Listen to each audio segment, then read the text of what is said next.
Analyse du 14 septembre. Let's fucking go. Là, il y a notre support. Ensuite, on va descendre en 4 heures pour marquer notre résistance. C'est ça les deux niveaux à surveiller en ce moment par rapport à Bitcoin. Après, je vais marquer les gaps. Il y a ce gap-là que le marché n'a toujours pas comblé. Et si on descend il y a des gaps que le marché a laissés. Donc, c'est des niveaux à surveiller. Parce qu'il y a des probabilités qu'on vienne combler ces gaps. Et ça, je marque les gaps les plus importants. Ensuite, il y a la liquidité qu'on a laissée là ici. Ici, on monte en 4 heures. La liquidité qu'on a laissée là ici. C'est ça les niveaux, les gaps et les liquidités à surveiller par rapport à Bitcoin. Maintenant, par rapport à ça, on va commencer à dessiner les chemins probables. C'est-à-dire que lundi, dimanche après-midi, il y a des probabilités que le marché fasse un faux mot, qu'on casse ce niveau-là et qu'on continue plutôt notre tendance haussière. Après, par rapport à ça, c'est la réaction la plus importante. Quand un marché fait un faux mot, c'est-à-dire un faux mot, la définition, c'est la peur de rater une opportunité. C'est pour ça qu'il se place sur le marché impulsivement, c'est-à-dire par rapport à leurs émotions.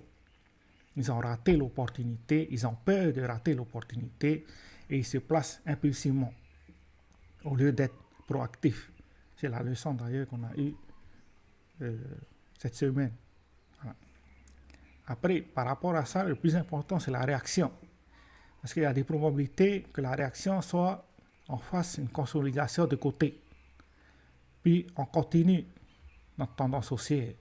Voilà. C'est ce qui s'est passé d'ailleurs février ou mars. Là ici. Voilà. C'est ce qui s'est passé en février. On a fait tendance haussière, on a consolidé, puis on a continué notre tendance haussière sans pullback. Voilà. Donc il y a des probabilités qu'on fasse ce genre de scénario. C'est pour ça qu'en ce moment, il faut être prudent sur le marché. C'est-à-dire qu'il y a des occasions à saisir et il va falloir réagir rapidement, prendre des décisions rapidement par rapport à ça. Mais si en restant proactif, c'est-à-dire en jouant les probabilités. Ensuite, par rapport à ça, il y a toujours l'autre probabilité, c'est qu'on vienne attraper la liquidité avant de retracer le mouvement et de combler les gaps. À partir de là, on commence une vraie tendance haussière. Voilà. Il y a toujours cette probabilité-là. D'ailleurs, c'est la plus intéressante. Maintenant, ce qu'on veut pas voir, bien sûr, c'est qu'on continue une tendance baissière. C'est ça les 3 scénarios à surveiller par rapport à Bitcoin. Après, aujourd'hui, je vais discuter avec un ami de l'argent et le cash surtout. Voilà. La plupart pensent que le cash, plus vous avez de cash, plus vous êtes riche. Mais ce n'est pas du tout le cas. C'est le contraire. C'est-à-dire qu'il y a 20 ans, avec 100 francs, il y a 20 ans, vous pouvez acheter 4 pains. Aujourd'hui, avec le même 100 francs, vous achetez à peine un pain. Ce n'est pas les pains qui ont augmenté de valeur. C'est l'argent qui a réduit sa valeur. Voilà. Le pain n'a pas changé. C'est toujours le même pain, le même poids, la même taille. Mais l'argent a réduit en valeur. Pourquoi l'argent a réduit en valeur? C'est la faute de la Fed qui imprime de l'argent. Plus la Fed imprime de l'argent, plus la valeur de l'argent diminue. C'est pour ça que aujourd'hui, avec 100 francs, on peut à peine se payer un pain. Alors qu'il y a 20 ans, vous pouvez acheter 4. Il faut bien comprendre la différence. Ça, c'est une chose. Après, comment les riches font pour contrer ce système mis en place par la Fed. Les riches, avec le cash qu'ils ont, ils achètent des biens immobiliers qui prennent de la valeur.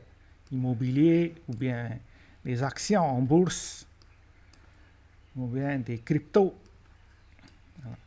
Tout ce qui prend de la valeur avec le temps, mais c'est dans ces biens-là que les riches investissent. Parce qu'ils ont compris que plus la Fed imprime de l'argent, plus le cash, la valeur de l'argent diminue. Donc, il vaut mieux trouver un placement qui prend de la valeur avec le temps. C'est pour ça qu'ils investissent dans des biens qui prennent de la valeur avec le temps. Voilà. Après, bien sûr, il y a toujours des personnes qui construisent des entreprises. Donc, soit vous êtes investisseur, soit vous êtes entrepreneur. C'est les deux possibilités pour contrer la Fed.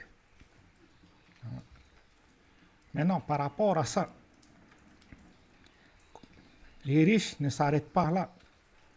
C'est-à-dire qu'une fois qu'ils ont un bien, par exemple, je possède un bitcoin qui vaut, aujourd'hui, bitcoin vaut 60 000 tout rond. Ça veut dire 6 millions. Donc, je peux prendre ces 6 millions-là, c'est-à-dire que je peux aller voir la banque. La banque, je dis à la banque que j'ai un bitcoin et je souhaite avoir entre 60 et 80%. La banque te prête par rapport au bien que tu as. Pardon. Voilà. Ça dépend des banques. Il y a des banques qui te prêtent 80, il y a des banques 60. Tout dépend des banques. Mais en général, c'est dans ce chiffre-là. Mais par rapport à ça, je peux avoir environ 4 millions ou bien moins. Au maximum 4 millions, on va dire 5 millions. Je peux avoir ce chiffre-là. Ben, une fois que j'ai les 5 millions, je peux prendre ces 5 millions pour investir dans d'autres biens. C'est comme ça que les riches deviennent de plus en plus riches. Ils n'ont jamais de cash sur eux. Au contraire, ils investissent dans des biens qui prennent de la valeur avec le temps. Ensuite, ils vont à la banque pour emprunter contre le bien qu'ils ont. Et on leur donne un montant, c'est-à-dire que la banque ne va jamais donner le montant exact parce qu'ils ont besoin de protection. Donc, ils vont te donner à peu près entre 60 et 80% de la valeur du bien que tu possèdes, que ce soit immobilier, action ou crypto, peu importe, même des entreprises. Par rapport à ça, ils vont te donner un montant. L'argent qu'on va te donner, tu réinvestis dans des biens et ça crée encore plus de valeur. C'est ça le système que les riches mettent en place pour contrer la Fed. Parce qu'il faut comprendre, dans ce monde, c'est vous contre la Fed. C'est ça le but du jeu. Voilà.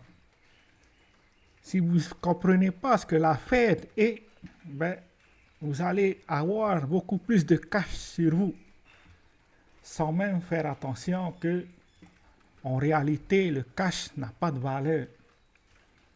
C'est-à-dire qu'elle baisse de valeur avec le temps parce que la Fed imprime.